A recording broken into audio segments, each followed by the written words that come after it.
देखिए, इस क्लास में हम एसएससी सीएचएसएल के प्रीवियस ईयर के मोस्ट रिपीटेड सवाल डिस्कस करने वाले हैं, जो एग्जाम के लिए आपके लिए बहुत इंपॉर्टेंट है। क्वेश्चन नंबर 1 से स्टार्ट करते हैं। देखिए, पहला क्वेश्चन आपको दिया हुआ है कि पेरीमीटर है एक रोम्बस का दे रखा है 148 और आगे बोला है आपको एक डायगोनल भी दिया हुआ 24। एरिया आपको फाइंड आउट करना है रोम्बस का। देखिए, दो तरीके से कर सकते हो इस सवाल को, एक तो आप ज्योमेट्री बना के कर सकते हो और एक आपको बेसिक जो अप्रोच है उससे कर सकते हो फॉर्मूला बेस पे। तो दोनों तरीके मैं आपको बता देता हूँ। जैसे कि आपने ज्योमेट्री से इसको किया सवाल को, सबसे पहले आप क्या करोगे कि ये जो रोम्बस है इसकी साइड निकालोगे। अब रोम्बस का जानते हो कि सभी साइड इक्वल होती हैं इसकी, तो कंप्लीट पेरीमीटर जो आपका 148 दे रखा है, तो यहाँ से आप 4 का इसमें डिवाइड करोगे तो एक साइड आ जाएगी इसकी बिल्कुल। तो साइड सभी इक्वल है तो साइड की वैल्यू हम निकाल लेते हैं। 4 तिया 12, 2 बनेगा, 4 सत्ते 28, 37 आपके पास यहाँ पे क्या आ गया, इसका आ गया ये आपके पास ये साइड आ गया इसका, ठीक है। अब इसके बाद में देखिए इसके दो जो डायगोनल हैं ये कुछ इस तरीके से हैं। एक बात और जो है आपको ध्यान रखनी है वो ये है कि जो ये समचतुर्भुज होता है, रोम्बस होता है, इसके जो डायगोनल है अपने आप में 90 डिग्री पे या पे एक दूसरे को इंटरसेक्ट करते हैं, ठीक है। तो ये जो एंगल बनता है ना इसके डायगोनल के बीच, ये 90 डिग्री होता है। अब यहाँ पे देखिए और इंटरसेक्ट भी करते हैं। अगर ये 24 है, जैसे किसी भी डायगोनल को मान लो आप, जैसे आपने इसको कंप्लीट मान लिया 24 है, तो ये 12 और ये 12 का हो जाएगा। इतनी बात आपको समझ में आ गई। अब ये 12 12 का हो गया, तो अब मुझे ये बता सकते हो आप ये वाली लेंथ कितनी होगी? आप कहोगे बिल्कुल बता सकते हैं। आप कहोगे 12 35 37 का एक ट्रिपलेट होता है, तो ये 35 आ जाएगा आपके पास। ये बात क्लियर हुई आपको? ये 35 जैसे ही आया आपके पास, तो अगर मैं आपसे ये वाली पूछूं तो ये भी 35 हो जाएगा। तो टोटल दूसरा जो डायगोनल है D1 आपको पता था, पहले डायगोनल 24 था। D2 दूसरा डायगोनल भी आपके पास आ गया, वो कितना आ गया? आप कहोगे वो 70 आ गया है। तो यहाँ से आपने सिंपल ज्योमेट्री से दूसरा डायगोनल इजीली निकाल लिया है। अब आपके पास दोनों डायगोनल आ गए हैं, तो आपके पास एक फॉर्मूला होता है समचतुर्भुज का एरिया निकालने का। आप कहोगे कौन सा? 1/2 D1 इंटू D2, ठीक है। तो इसमें वैल्यू रख देते हैं, तो 1/2 और यहाँ पे आपके पास 24 दे रखा है, ये 70 दे रखा है, ये 12 बार जाएगा, 12 से 84, तो 840 आपका यहाँ पे करेक्ट आंसर हो जाएगा, ठीक है। एक तरीका ये हो गया, मैंने कहा था दो तरीके डिस्कस करेंगे, तो दूसरा तरीका भी देख लो। आपने एक फॉर्मूला पढ़ा था जब रीजन वाली क्लास में, मैंने आपके साथ डिस्कस किया था कि इसके जो डायगोनल होते हैं ना उनके बीच में एक रिलेशन होता है D1 square plus D2 square बराबर 4A स्क्वायर, ठीक है। तो बराबर 4A स्क्वायर होता है ये। अब आपको पता है कि इसका जो एरिया होता है वो होता है 1/2 D1 इंटू D2। तो आपके पास एक डायगोनल था, तो दूसरा डायगोनल आपको निकालना पड़ेगा, सिंपल सी बात है। दूसरा निकालना पड़ेगा, तो दूसरा निकालने के लिए आप अभी ज्योमेट्री से नहीं कर रहे, इसको क्या करोगे? इस फॉर्मूले से करोगे। तो फॉर्मूले में वैल्यू रख देते हैं। तो D1 की वैल्यू क्या है? आपको होगी 24, तो 24 का स्क्वायर करोगे आप, प्लस D2 ये तो आपको निकालना ही है, 4 टाइम्स A का स्क्वायर। A आपने अभी निकाल लिया था, 37 आया था ना, तो 4 इंटू 37 का स्क्वायर करोगे आप यहाँ पे, ठीक है। तो यहाँ से आप इसको सॉल्व करोगे, तो अब इसमें ऐसा कर सकते हो आप कि देखो दो इसमें सब में से कॉमन आ रहा है, दो को हटा सकते हो, बाकी दो को नहीं हटाना चाहते कोई दिक्कत नहीं है। आप डायरेक्ट सॉल्व करोगे इसमें, तो ये आपके पास D2 स्क्वायर आ रहा है, वो आपके पास कितना हो जाएगा? 37 का स्क्वायर करो आप, 37 का स्क्वायर करोगे। डायरेक्ट याद है तो अच्छी बात है, याद नहीं है तो मल्टीप्लाई भी कर सकते हो, कोई बड़ी बात नहीं है। 37 कितना हो जाएगा? देखो 7 7 49 हो जाएगा, और ये 7 तिया 21, और आपके पास ये 4 तो कैरी था ना, 42 और 4 46, 4 हो जाएगा, 3 तिया 9 और 4 13, 1369 आ रहा है। अब इसमें से आप इसको अगेन आपको 4 से और मल्टीप्लाई करना पड़ेगा, 4 से भी मल्टीप्लाई कर दो, 4 9 36 हो जाएगा, और 6 चौके 24 और 3 27, 2 और 52 और 2 54, ठीक है। 5 4 7 6 ये बन रहा है आपके पास। अब इसमें से आपको जो माइनस करना है वो कितना हो जाएगा? यहाँ पे माइनस कर लेते हैं इसको, ये 5 4 7 6 है, इसमें से आपको 6 7 6 माइनस कर देना है, ठीक है। हाँ, क्योंकि ये 24 का स्क्वायर जो होता है वो 576 होता है, सॉरी 576 माइनस किया आपने, 0, ये आपके पास 0, और ये आपके पास आ जाएगा 9 और ये 4, 4900 बन रहा है। 4900 किसका स्क्वायर होता है? आपको 70 का होता है। तो अभी तो हमने निकाला था, जो दूसरा डायगोनल आया आपके पास वो कितना आ गया? D2 70 आ गया, ठीक है। D2 आपके पास आ गया। अभी आपके पास फॉर्मूला पता ही है आपको, 1/2 D1 इंटू D2। तो यहाँ से आप इसका एरिया दोबारा निकाल लोगे, ठीक है। तो दोनों तरीके मैंने आपके साथ डिस्कस कर दिए। जो आपका ज्योमेट्री वाला तरीका है उससे थोड़ा सा सवाल आपका जल्दी होता है, क्योंकि उसमें आप ट्रिपलेट देख लेते हो और डायरेक्ट वैल्यू कैलकुलेट कर लेते हो D2 की, और डायरेक्ट वैल्यू पुट कर देते हो फॉर्मूले में, तो आंसर थोड़ा जल्दी निकल जाता है, ठीक है। बाकी दूसरे वाले में आपको फॉर्मूले से कैलकुलेशन करनी पड़ती है। क्वेश्चन नंबर 2 देखिए, आपको बोला है कि एक समकोण त्रिभुज है और इसमें बोला है कि एक अंतःवृत्त स्थापित है, ठीक है। तो एक सर्किल है inscribed in A right angle triangle. आगे बोला है आपसे कि दो साइड हैं कंटेनिंग राइट एंगल, और आपके पास 15 और 8, बेसिकली 15 और 8 है ना, ये आपके पास परपेंडिकुलर बेस की वैल्यू दे रखी है। What is the radius of in circle. आपके पास दो तरीके के रेडियस होती है, इन रेडियस होती है, एक सरकम रेडियस होती है। आपको अंदर जो बन रहा है सर्किल, मतलब इन रेडियस आपको फाइंड आउट करनी है।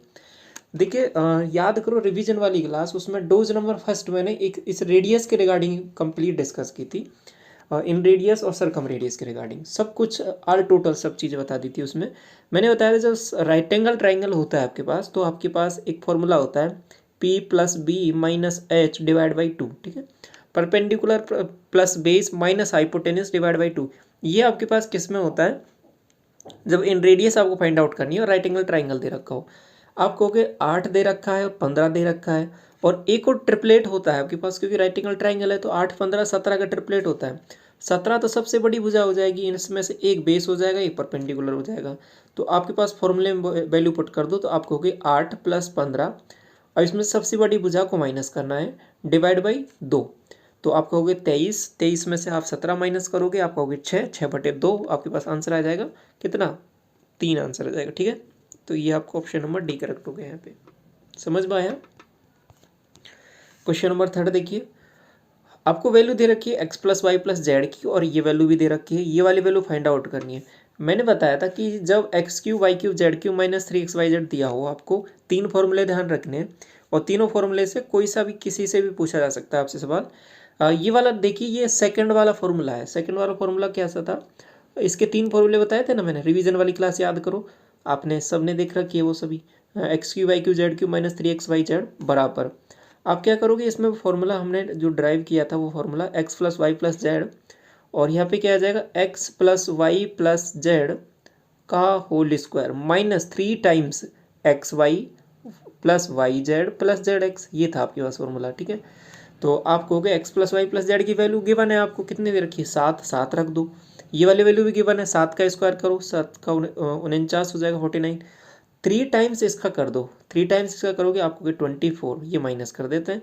माइनस किया तो 25 आएगा, 25 अंत 175, ऑप्शन नंबर डी करेक्ट हो जाएगा, ठीक है। समझ में आया कैसे किया ये वाला सवाल। इसके बाद में क्वेश्चन नंबर 4 देखिए, आपसे पूछा है इसमें, इसकी वैल्यू आपको फाइंड आउट करनी है। तो सबसे पहले देखिए, जब स्टैंडर्ड वैल्यू नहीं होती आपके पास, आपको पता है 30 डिग्री की वैल्यू आप जानते हो, ठीक है, 60 डिग्री की आप जानते हो, 45 की जानते हो, लेकिन कुछ अलग सी वैल्यू आपके पास दे दे, जैसे 40 डिग्री दे रखा है, 50 डिग्री दे रखा है, ये वैल्यू आपको नहीं पता। तो आपके पास हमेशा ध्यान रखना, इस वाले केस में आपके पास वैल्यू निकलवा रहा है, तो फिर क्या है कि दो एंगल का सम हमेशा 90 डिग्री आपको देखने को मिलेगा वहाँ पे सवाल में, डेफिनेटली, तभी ये सवाल सॉल्व होगा। तो यहाँ पे देखिए, इस वाले का और इस वाले का एंगल का सम 90 हो रहा है, तो किसी को भी चेंज कर सकते हो आप। इसको आपने चेंज किया तो इसको कैसे बदलोगे, इसको cos स्क्वायर 40 लिख रहा है ना, ये cos स्क्वायर 40, इसको जब चेंज करोगे तो ये क्या किस में बदल जाएगा, sin स्क्वायर 50 डिग्री में, ठीक है। क्योंकि 40 और 50 दोनों का टोटल कितना हो रहा है, 90 हो रहा है, तो sin थीटा cos थीटा में बदल जाता है, cos थीटा sin थीटा में बदल जाता है, ठीक है। तो ये बेसिकली किसके इक्वल हो जाएगा, cos स्क्वायर 50 और sin स्क्वायर 50, और ये इसके साथ मिलके क्या बना देगा, 1 बना देगा, ठीक है। तो यहाँ से क्या बन जाएगा, 1, आपको बिल्कुल बन गया 1। ऐसे ही आपके पास यहाँ से मिलकर भी 1 बन जाएगा, ठीक है। तो 2 आंसर आ जाएगा इसका। आप कहोगे इसकी वैल्यू तो हमको पता है, इनकी वैल्यू, अगर इनकी वैल्यू पता है तो डायरेक्ट रख लो, नहीं बाकी डायरेक्ट भी देख सकते हो, यहाँ से भी 1 बनेगा, बाकी आपको वैल्यू पता है तो इनकी रख लो वैल्यू।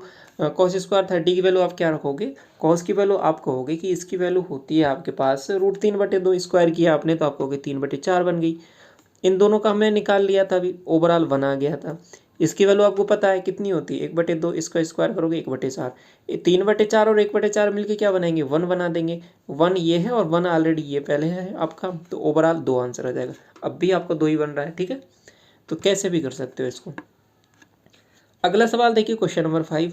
आपसे बोला है कि ये जो नंबर है ना आपके पास, ये 3, 7, 11 से डिविजिबल है, तो एक्स और वाई की वैल्यू फाइंड आउट करनी है। इसमें रखोगे आंसर आ जाएगा। तो मैंने ये बताया था, जब 3, 7, 11 से आपसे पूछे ना, तो आपसे डिविजिबिलिटी चेक करनी है, वो 231 से करनी है हमेशा। आप कहोगे 231 से ही क्यों? क्योंकि देखो इन सब का जो मल्टीप्लाई करते हो ना, आप 231 ही आता है। देखो 21 को 11 से मल्टीप्लाई करो, आपके पास कितना बन रहा है? आप कहोगे 231 ही बन रहा है।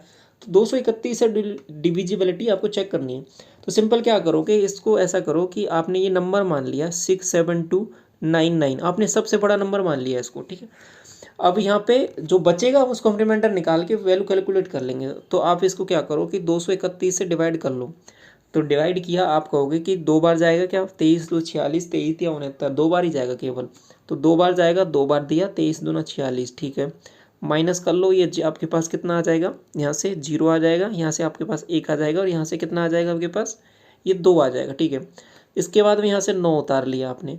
अब इसके बाद भाग 2, आप कहोगे कि ये भाग है वो कितनी बार जाना चाहिए? 23 9 9 बार देख के देखते हैं। 9 एकम 9, और 23 9 कितनी बार जाना चाहिए? 207 बार जाना चाहिए, ठीक है। 207, तो 2079, तो माइनस किया 0, ये आपके पास कितना बनेगा? यहाँ पे आपके पास 3 आ जाएगा, ठीक है। सही कर रहे हैं ना हम सब कुछ? ये आपके पास 3 आ गया, और इसके बाद में यहाँ हो जाएगा 0, कुछ नहीं बचेगा आगे, तो यही बचने वाला है, ठीक है। एक और 9 आ जाएगा, तो एक बार और डिवाइड हो जाएगा ये, ठीक है। ये 9 हो गया था, ये एक बार और डिवाइड हो जाएगा। तो एक बार और डिवाइड किया, 309 में 231 माइनस करेंगे, ठीक है। इसमें से 231 माइनस कर लो, तो आपके पास कितना बचेगा? 8 बन जाएगा यहाँ से। और यहाँ से आपके पास कितना बनेगा? 30 में से 23 जाएगा, तो आपके पास 7, 78 बच रहा है ये, ठीक है। अब आप मुझे ये बताओ, 78 है वो रिमाइंडर बच रहा है, ठीक है। ये रिमाइंडर बच रहा है। आपसे बोला कि कम्प्लीटली डिविजिबल है, तो आपके पास जो नंबर माना था आपने 67299, तो उसमें 78 एक्स्ट्रा है, मतलब तो इसको माइनस कर दो तो कंप्लीट डिविजिबल हो जाएगा। माइनस किया आपने, आप कहोगे 1, और यहाँ से आ जाएगा 2, तो ये 2 और 1 आ गया। ये लास्ट वाली टर्म ही तो चेंज करनी है आपको बिल्कुल। तो ये लास्ट की टर्म 2 और 1 होगी, तो ये कंप्लीट डिविजिबल हो जाएगा। आप मुझे बताओ कि एक्स और वाई कौन कौन सा है? देखो ये तो एक्स था, ये वाई था, बिल्कुल। तो एक्स की जगह आप रखो यहाँ पे 6 इंटू 2 रख दिया, प्लस 5 इंटू 1 रखो, 5 इंटू 1 रख दिया, तो 6 दूनी 12, 5 17, तो 17 आंसर आ जाएगा। ऑप्शन नंबर 1 करेक्ट हो जाएगा, ठीक है। समझ में आया कैसे किया? कंसेप्ट ये था आपका इसमें कि इसको डिविजिबिलिटी चेक करनी थी, किससे ये डिविजिबल है, तो वो उससे डिवाइड किया। फिर जो रिमाइंडर बच रहा था, आपने कहा कि ये इतना ज़्यादा है, तो उसको कम कर दिया, फिर वहाँ से वैल्यू आ गई 100 रुपये की। इसके बाद क्वेश्चन नंबर 6 देखिए। आपसे बोला है कि 18 रुपये प्रति केजी के मूल्य वाले 5 किलोग्राम गेहूं को 2 केजी अन्य प्रकार के गेहूं के साथ मिलाकर इतने रुपए पर केजी के हिसाब से मिश्रण प्राप्त होता है। तो महंगे वाले गेहूं की जो आपके पास क्या मूल्य है, ये आपको फाइंड आउट करना, बताना है, ठीक है। तो सबसे पहले हमेशा ध्यान रखना, जो मिक्सचर एलिगेशन जो लगता है वो हमेशा किसके रेस्पेक्ट में लगता है, वो आपके पास है। जैसे यहाँ पे है पर केजी, ठीक है, पर केजी, तो मतलब बटे जो लग रहा है ये वो केजी मतलब मात्रा पे लग रहा है, ठीक है। तो मात्रा पे लग रहा है, तो नीचे जो वैल्यू आएंगी ना, वो आपके पास इनकी वैल्यू आएंगी एक्चुअल की कितने अनुपात में ये बटने वाला है। कहने का मतलब क्या है कि समझो इसको कि ये देखो 18 केजी दे रखा है, 18 रुपये पर केजी, और दूसरा वाला आपके पास पता नहीं है ये कितना मामला है इसका, और ओवरऑल आपने इसको 20 में बेच दिया है, ठीक है। और इनकी जो मात्रा है वो भी आपके पास दे दी है। ये आपके पास कितना है? 5 केजी, और दूसरा वाला 2 केजी, ठीक है। तो इनको माइनस कर लो, इसको माइनस किए, आपको हो गया यहाँ से 2 बन रहा है, तो 2 यूनिट की वैल्यू 2 दे रखी है, तो 5 यूनिट की वैल्यू 5 हो जाएगी। तो इसमें से ये माइनस किया था, तो ये बढ़ गया है, ये 25 आ जाएगा। तो जो महंगे वाला है, अब देखो यही बड़ी वैल्यू आ रही है, तो ओबियस है ये क्या हो जाएगा? महंगा वाला हो जाएगा। तो महंगे वाली जो चावल की जो कीमत है ना आपके पास, सॉरी कि चावल नहीं गेहूँ है, तो गेहूँ की जो कीमत है महंगे वाले की, वो कितनी है? 25, ठीक है। तो ऑप्शन नंबर बी करेक्ट हो जाएगा। समझ में आया ये? और यहाँ पे जो मैं बोल रहा था ना आपसे, ये 5 और 2 आ रहा है, ये क्या है बेसिकली? ये वो चीज़ आती है आपके पास, यहाँ पे देखिए ये वाली जो वैल्यू लिख रही है ना, ये किसके रेस्पेक्ट में है? आप कहोगे ये देखो 18 रुपये पर केजी, पर केजी, तो ये केजी है ना, तो ये केजी वाली वैल्यू आएगी यहाँ पे। अगर यहाँ पे क्या होता, ये डिस्काउंट होता, ठीक है, ये डिस्काउंट होता, तो डिस्काउंट किसके रेस्पेक्ट में कैलकुलेट किया जाता है? आप कहोगे ये एमपी के रेस्पेक्ट में कैलकुलेट किया जाता है, तो यहाँ पे एमपी की वैल्यू आती। अगर ये प्रॉफिट या लॉस होता तो फिर ये किसके रेस्पेक्ट में कैलकुलेट किया जाता है, ये सीपी के रेस्पेक्ट में कैलकुलेट किया जाता है। यहाँ पे सीपी की वैल्यू आती है, ठीक है। ये छोटी छोटी सी बातें हैं, जब आप चैप्टर पढ़ रहे होंगे मिक्स एलिगेशन वाला तो उसमें और अच्छे से क्लियर हो जाएंगी ये चीज़ें, ठीक है। इसके बाद में क्वेश्चन नंबर 7 देखिए, दो ट्रेनें हैं जिनमें से प्रत्येक की लंबाई 200 मीटर है, ठीक है। आगे बोला है कि विपरीत दिशाओं में चल रही हैं। विपरीत दिशाओं में मतलब एक अपोजिट चल रही हैं, ठीक है। ऐसा नहीं कि सेम डायरेक्शन, अपोजिट चल रही हैं। और आगे बोला है 10 सेकंड में एक दूसरे को पार कर लेती हैं, ठीक है। एक ट्रेन की चाल भी दे रखी है, दूसरे की। आपसे हमेशा ध्यान रखना, हमेशा ध्यान रखना कि जब ट्रेन का केस हो तो जो डिस्टेंस होती है ना, डिस्टेंस, चाहे वो आपके पास सेम डायरेक्शन में चले चाहे अपोजिट डायरेक्शन में चले, डिस्टेंस हमेशा जुड़ेगी। क्या होगी? हमेशा जुड़ेगी, ठीक है। ये ध्यान रख लो, डिस्टेंस हमेशा जुड़ेगी। और स्पीड के केस में अगर सेम डायरेक्शन में चल रही तो माइनस होंगी और अपोजिट में चल रही तो घटेंगी, ठीक है। तो अपोजिट में चल रही तो जुड़ेंगी, ऑब्वियस है। तो डिस्टेंस को हमेशा जोड़ना है। तो देखो एक ट्रेन की लंबाई 200 है, तो दो दो ट्रेन है आपके पास, तो दोनों की मिला के कितनी हो जाएगी आपको? 400 हो जाएगी। 200 200 400। 10 सेकंड में पार कर रही है तो 10 की 10 से मैंने डिवाइड कर दिया, तो ओवरऑल यहाँ पे से जो वैल्यू आ रही है, मतलब स्पीड की वैल्यू आ रही है, वो आपके पास कितनी आ रही है? आपको 40 आ रही है। कितनी आ रही है? 40 आ रही है। ये आपके पास क्या आ रहा है? ये मीटर पर सेकंड आ रहा है। आगे जो मामला वो किलोमीटर पर घंटे में चल रहा है, तो इसको किलोमीटर पर घंटे में बदल लो। तो आप क्या करोगे? 5/18, 18/5 वाला कंसेप्ट है, आपको पता है। मैंने एक चीज़ बता रखी थी, जब पाँच जो वैल्यू होती है 5 मीटर पर सेकंड, ठीक है। आप 5/18 करते हो ना, 5/18 करते हो। ऐसे करो इसको, ऐसे याद रख लो आप। जैसे कि कोई वैल्यू है, आपको उसको बदलना है मीटर पर सेकंड को किलोमीटर पर घंटे में, तो 18/5 से आप क्या करते हो? उसको मल्टीप्लाई करते हो। तो अब ये देखो, ये 5 का कितना गुना है? ये आप 5 का कहोगे कि ये 8 गुना है, तो 18 का 8 गुना कर दो। 18 × 144। अब ये 144 मैंने लिख दिया। ये कैसे लिख दिया, ये आपको समझ में आ रहा है कैसे किया मैंने ये? आप कहोगे ये कुछ समझ में नहीं आ रहा। देखो समझ नहीं आ रहा तो ऐसा कर लो इसको डायरेक्ट। जैसे अभी आपके पास जो वैल्यू आई थी वो कितनी आई थी? ये अभी निकाला था ना हमने, 40 मीटर पर सेकंड आया था। इसको किलोमीटर पर घंटे में बदलना है, तो आप क्या कहोगे कि हम इसको किलोमीटर पर घंटे में बदलना है, तो 18/5 से मल्टीप्लाई कर देंगे। तो ऐसा कर लो, आप ऐसे याद रख लो डायरेक्ट। तो ये आपके पास 8 आ जाएगा। 18 × 144, तो 144 आ जाएगा। अब मुझे ये बताओ, ये 144 है, ये है क्या? ये आपके पास आ गई है रिलेटिव स्पीड, आ गई है। क्या आ गई है? Relative speed. रिलेटिव स्पीड का मतलब कि देखो दोनों अपोजिट डायरेक्शन में चल रही है, तो ये दोनों का जोड़ कर आई है। दोनों की स्पीडों को जोड़ने के बाद में ये वैल्यू आई है। अब एक की स्पीड 90 है, तो दूसरे की मतलब पता नहीं है, x है, वो निकालनी है। तो 90 + x की वैल्यू 144 है। मैं ऐसा बोल सकता हूँ क्या? बिल्कुल बोल सकता हूँ, क्योंकि ये दोनों का जोड़ क्या है। तो दूसरे की वैल्यू क्या हो जाएगी? एक की 90 है तो दूसरे की वैल्यू कितनी हो जाएगी? आप बताओ मुझे। 54 हो जाएगी कि नहीं हो जाएगी? बिल्कुल हो जाएगी। तो 54 आपका करेक्ट आंसर हो जाएगा, ठीक है। क्वेश्चन नंबर 8 देखिए, आपको क्या बोला है कि वरुण और श्यान है किसी काम को और 3 दिन में करते हैं। ये आपके पास V और S हो गया। ये आपके पास 3 दिन में कर रहे हैं, अच्छी बात है। श्यान और अनिल, ये श्यान हो गया, ये अनिल हो गया, किसी काम को 4 दिन में कर रहे हैं।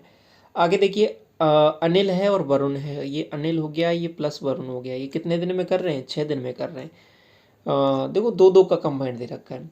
तो टोटल ऐसा करो, इनका टोटल मान लो। आपने कहा टोटल हमने 12 मान लिया, तो यहाँ से इनकी एफिशिएंसी निकाला। 3 का दिया 4 बार, 4 का दिया 3 बार, 6 का दिया 2 बार।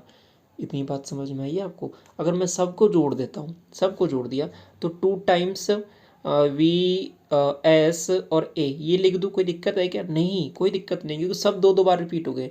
ये कितना आ जाएगा? 4 3 7 और 2 9, ये 9 आ गया। अब मैं V + S + A इसकी वैल्यू आपसे पूछूं तो आप ये बताओगे कि नहीं बताओगे? 4.5 आएगा। बिल्कुल आएगा, 4.5 आएगा, क्यों नहीं आएगा? अब आपसे पूछा क्या है? अनिल के बारे में पूछा है जानकारी। तो अनिल कहाँ पर नहीं है? आप कहोगे अनिल यहाँ पर नहीं है। तो अनिल इन दोनों V और S की मिला के 4 है। कितनी है? V और S की मिला के 4 है। V और S की मिला के 4 है। अनिल की मुझे बताओगे कितनी होगी? आप कहोगे आधा होगी, क्योंकि 0.5 बचा हुआ है, तो आधा। तो आधे की एफिशिएंसी से 12 काम को करना है, तो कितने टाइम में करेगा? 12/आधा, तो आधा ऊपर जाएगा तो 24 आंसर आ जाएगा। 24 डेज में ये काम को कंप्लीट कर देगा। बात समझ में आ गई? आगे बढ़े, क्वेश्चन नंबर 9 देखिए। किसी परीक्षा में 84 छात्र है, जिसमें टोटल है मतलब लड़कों और लड़कियों का मिला के दिया है 84 है, और जो एवरेज है वो आपके पास 95 दे रखा है, ठीक है। लड़के और लड़कियों की संख्या का जो अनुपात है वो 10:11 का है। बहुत अच्छी बात है। लड़कों का और जो औसत है, एवरेज है, वो लड़कियों के एवरेज से 20% कम है। तो चलो मैं थोड़ा डाटा लिख देता हूँ आपको। ये बॉयज़ हो गया, ये गर्ल्स हो गया, इनका रेशियो मुझे बताओ। ये 10:11 का है, ठीक है। और आगे आप कहोगे कि लड़कों का जो एवरेज है वो लड़कियों के एवरेज से 20% कम है। 20% का मतलब आप कहोगे 5, 1/5। यदि ये 5x है तो ये ऊपर वाली x हो जाएगी। तो लड़कियों से कम है, ये 5x है, तो ये 4x होगा कि नहीं होगा, मुझे बताओ। आप कहोगे बिल्कुल होगा। ये होगा कि नहीं होगा, ये बिल्कुल होगा। ठीक है यहाँ तक। तो ये लड़कों का कम है, किन से, लड़कियों से। ये आपके पास यहाँ तक चीज़ें चल रही है, ठीक है। अब आगे देखो, आगे क्या मामला है कि परीक्षा में लड़कों का औसत अंक कितना है। अब इसके बाद मैं थोड़ी कैलकुलेशन करता हूँ मैं। अब देखिए, मैंने इसको इससे मल्टीप्लाई किया और इसको इससे मल्टीप्लाई किया, तो आप मुझे ये बताओ कि ये वैल्यू आएगी क्या। ये टोटल आ जाएगा कि नहीं आ जाएगा, बिल्कुल आ जाएगा। ये आपके पास देखिए, ये 55x आ गया। ये आपके पास कितना आ गया, आप कहोगे ये आ गया मेरे पास 40x, ठीक है। तो अगर मैं एवरेज निकालूँ, अब मैंने क्या कहा कि आपसे कि ये गर्ल्स हैं वो 11 हैं और बॉयज़ हैं वो आपके पास 10 हैं। आप कहोगे ऐसे कैसे हो रहा है ये, यहाँ पे तो ये 84 दे रखा है और लड़के लड़कियों का रेशो था ये। तो देखो, रेशो में दे रखा है ना, तो आपके पास ये 84 जो दे रखा है, अगर ये नहीं भी दिया होता ना, तो आपके पास ये सवाल तब भी सॉल्व हो जाता, क्योंकि ये 84 है ना। ये एक्चुअल में आपके पास कोई आवश्यकता नहीं है, जब आपके पास ये रेशो ही दे दिया है उसने बना के, तो अगर 84 को यूज करोगे तो कैलकुलेशन बढ़ाओगे आप, ठीक है। इसकी आवश्यकता नहीं है यहाँ पे।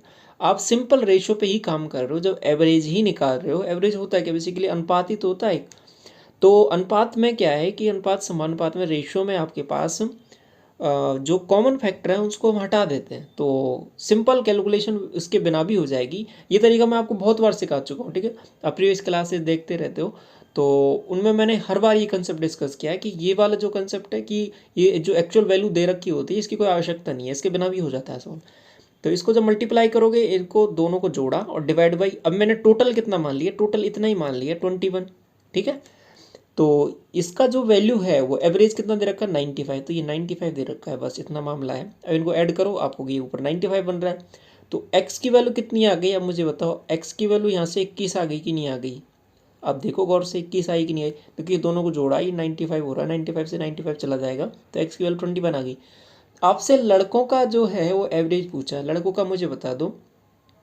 x 4x है, तो 21 चौके 84 होगा कि नहीं होगा, बिल्कुल हो जाएगा। तो 84 इसका करेक्ट आंसर हो जाएगा इस क्वेश्चन का, ठीक है। क्वेश्चन नंबर 10 देखिए, तीन संख्याओं का जो अनुपात है वो आपके पास दे रखा है, एक अनुपात 1/4, 5/9 और 7/12। डिफरेंस है वो बिटवीन ग्रेटेस्ट और स्मॉलेस्ट नंबर के बीच में 180 है।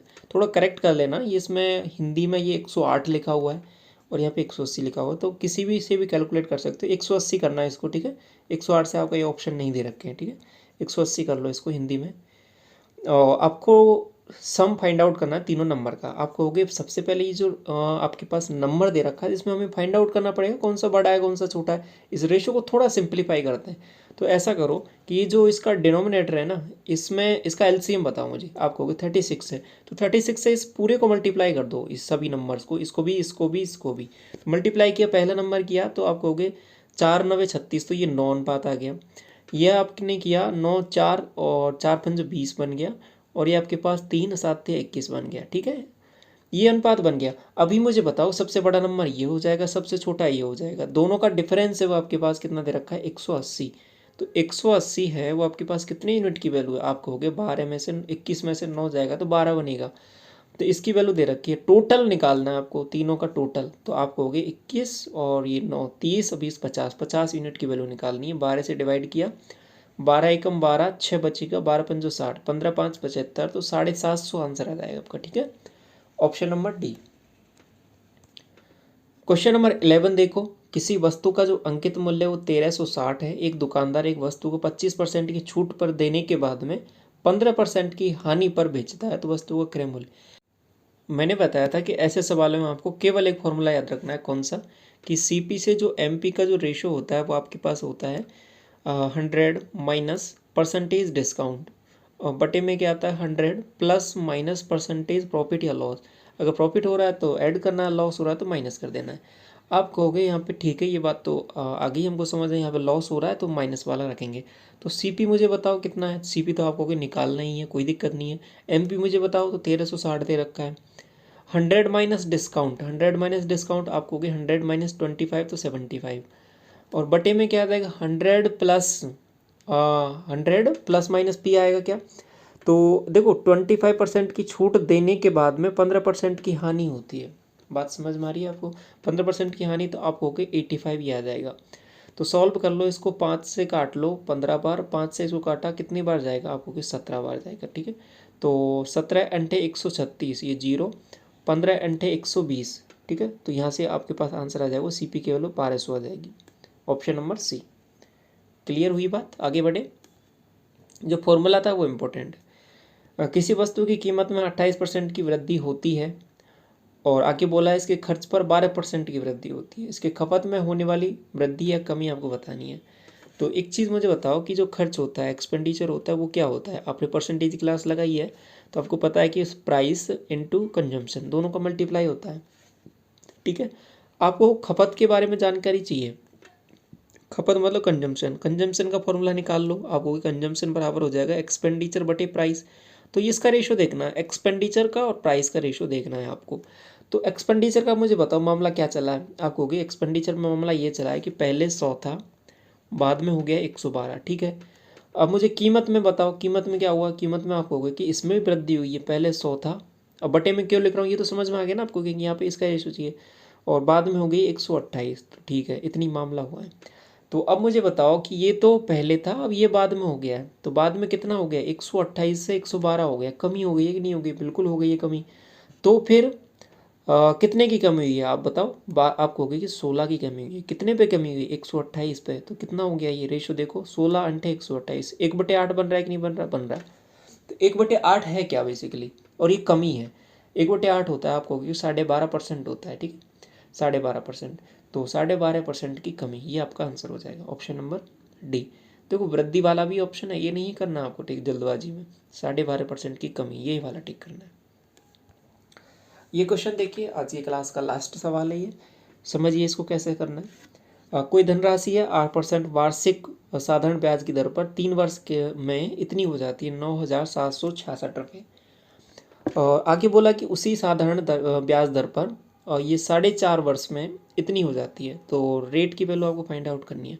तो सबसे पहले देखिए, मुझे ये बताइए कि सिंपल इंटरेस्ट वो हर साल सेम होता है कि नहीं होता है। आपको कि बिल्कुल होता है, हर साल सेम रहता है, सेम रहता है। तो देखो ये 4.5 का मामला दे रखा है, ये 3 साल का मामला है। इन दोनों का मैं माइनस करूँ तो आप मुझे बताओ कितने साल का बनेगा।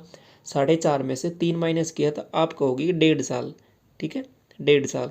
तो 1.5 साल का ब्याज मुझे बता दो। आप कहोगे इसमें से मैं ये माइनस कर दूंगा, तो 10,849 में से कितना माइनस कर दो, 9,766 माइनस कर दो। माइनस किया तो यहाँ से बन जाएगा 3, और यहाँ 14 में से 6 जाएगा तो 8, और यहाँ हो जाएगा आपके पास 8, तो ये 0, और ये आपके पास आ जाएगा 1। तो 1083 ये वैल्यू बन गई आपके पास। 3/2 साल की मामला बन गया कितना, 1083। इतनी बात तो आपको समझ में आ गई कि नहीं आ गई, बिल्कुल आ गई है। आप कहोगे कि ये तो 1.5 साल का है, हम क्या करते हैं कि पहले 3 साल का निकाल लेते हैं, तो इसको जस्ट डबल कर दो। तो ये 3 साल का मामला आ गया, इधर इधर भी डबल करना पड़ेगा, तो डबल कर दो, ये 6 बन जाएगा, और ये 8 दूनी कितना बन जाएगा, 16 बन जाएगा, और ये आपके पास 2 बन जाएगा, तो 2166 ये बन गया। ये 3 साल का है क्या, ये ब्याज आ गया। तो ये आपके पास धनराशि इतनी हो गई है। इतने में से यदि ये माइनस कर दूं मैं, तो बताओ मुझे मूलधन मिल जाएगा कि नहीं मिल जाएगा, प्रिंसिपल मिल जाएगा मुझे, प्रिंसिपल। तो माइनस कर लो, 6 में से 6 0, 6 में से 6 0, 7 में से 1 जाएगा, आप कहोगे 6 बचेगा। 9 में से 2 जाएगा, आप कहोगे 9 में से 2 जाएगा, आप कहोगे 7 बचेगा। ठीक है, तो ये 7600 रुपये जो आ रहा है, ये बताओ मुझे है क्या। आप कहोगे जो 7600 रुपये आ रहा है वो प्रिंसिपल आ गया है। ठीक है, प्रिंसिपल आ गया है, और 2166 है वो ब्याज है। ठीक है, 2166 ब्याज है, और ये 7600 प्रिंसिपल है। तो इसको मैं ऐसे लिख दूँ क्या, 2166 ब्याज है, कितने पर ब्याज है, 7600 पर ब्याज है, कितने साल का ब्याज है, 3 साल का ब्याज है, इंटू रेट बटे 100। इसमें कोई गड़बड़ी है क्या? कोई गड़बड़ी नहीं है, बिल्कुल सही लिखा है ये, तो सॉल्व कर लो इसको। 3 से काट लो इसको, 3 से काटा आप कहोगे 3 सते 21, ठीक है, और 3 दूनी 6, 3 दूनी 6, ठीक है। तो ये 19 से कट रहा है क्या? 19 से काट के देखते हैं। 19 दूना 38, 19 तीस 57, 19 चौके 76, 19 दूना 38, 19 तिया 57, ठीक है। 57 और आपके पास कितना बन रहा है ये? 57 गया और आपके पास 15 बनेगा क्या? 19 अंठे 152, और ये 19 से कितनी बार जाएगा? 4 बार, ठीक है। और ये 2 जीरो से 2 जीरो चला जाएगा। 4 का इसमें भाग दोगे 38 में, तो आपके पास जाएगा 19, और 19 का भी आधा कर लो, 9 दूनी 18 और 9.5, तो 9.5 आंसर आ जाएगा, ठीक है। 9.5 आपके पास यहाँ पे करेक्ट हो जाएगा। ये इतना है वो रेट है आपके पास 9.5% की, ठीक है। तो ये ओवरऑल आपका यहाँ पे कुछ इंपॉर्टेंट क्वेश्चन है वो मैंने आपके साथ यहाँ पे डिस्कस किए, आपको समझ में आया होगा सभी कंसेप्ट। और बाकी इससे पहले भी जो क्लासेस हो चुकी हैं वो भी आप देख सकते हो, वो सब चीज़ अवेलेबल है, प्लेलिस्ट बनी हुई है चैनल पे अवेलेबल। और साथ में एक रिवीजन वाली क्लास हुई थी, वो अभी तक आपने नहीं देखी तो उसको ज़रूर देख लेना, बहुत ही इंपॉर्टेंट है। 2 घंटे का रिवीजन था उसमें, सम कंप्लीट जो आपका मैथ है वो उसका रिवाइज करा दी, सभी इंपॉर्टेंट फॉर्मूले, सभी कंसेप्ट जो आपके एग्जाम में पूछे जाते हैं, ठीक है। तो ये है, इस तरीके से चीज़ें यहाँ पे चल रही हैं। क्लास कैसी लगी कमेंट सेक्शन में ज़रूर बताना। पहली बार विजिट कर रहे हो सब्सक्राइब कर लें फर्दर क्लासेज के लिए। Thank you so much.